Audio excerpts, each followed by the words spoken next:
Hey everybody, it's Mary Rose. Greetings from San Diego. I am so excited that we are reviving the Entrepreneur group.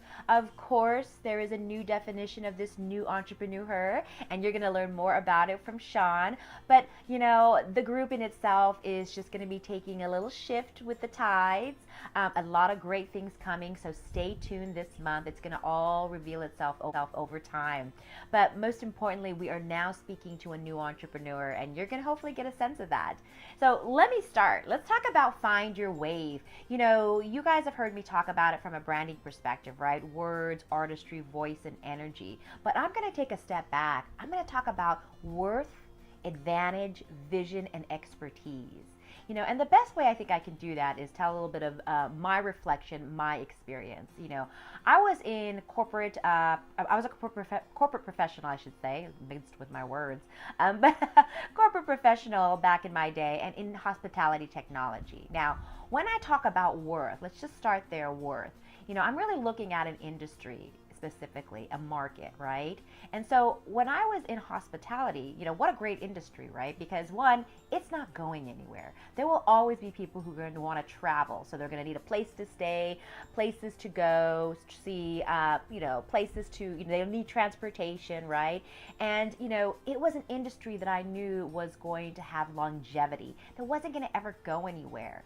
Now, does it mean that it doesn't innovate? Does it mean it doesn't change? Absolutely not. We can see that, right? In just the last few years, we see Uber, Lyft, Airbnb, right?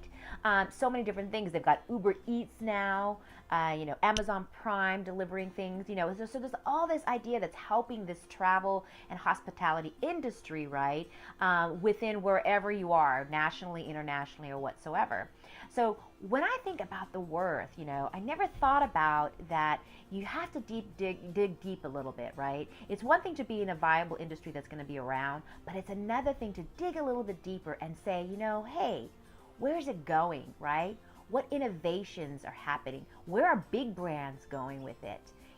What new brands are popping up, right? Who are the Airbnbs and things like that? You have to be at the fringe. You have to be able to keep in the know within your industry. Don't just stay at the shallow level. Dig deep, go in the deep waters. Don't be afraid to explore, right? Just make your way there. Figure out what's happening out there, small, medium, large size companies, and then see where the tide takes you. See where you're seeing things, coming to the surface, because you want to be a part of that. Once you know the worth of that industry in terms of longevity, you're going to, one, be able to validate that you're in the right industry for yourself. Number two, you're going to be able to understand if and when you need to innovate your products, right? Or create different types of solutions. That is huge. When you're on top of where your industry or your market is going, you will always be in a position, right? In a position to know whether or not you need to innovate and do something about it. All right. Does that make sense? Talk to me, ladies. Let me know, let me know your industry. Share with me your thoughts about its worth, right? Because it matters. All right. Have a good one, everybody. Bye.